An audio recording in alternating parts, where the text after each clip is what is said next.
to, we are offering a running assessment. Mm-hmm. Let's talk about it. Yeah.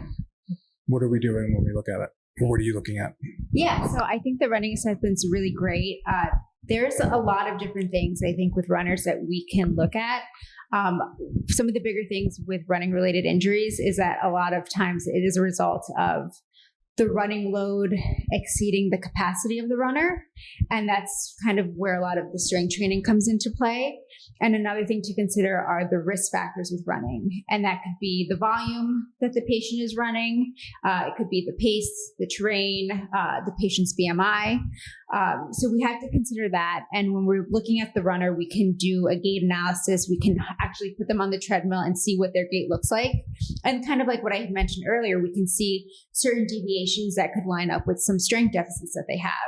After we do a visual analysis, we can physically have them, even something like a single leg squat, that tells us a lot of information about the strength in that lower extremity. So we can do a lot of observation just in their functional movement. We can check their mobility. That's another thing. I was going to say stretching and mobility, which I need to do more of that. Yeah.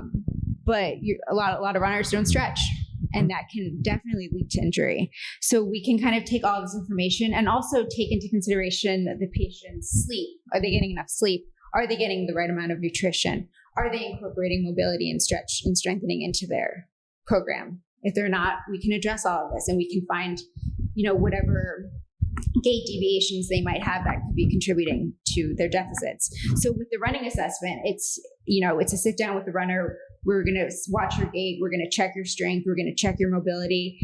We're going to get all the background information and kind of see where you're at with your training and try to get you either prevent an injury from happening or help you get back to running safely. Very nice.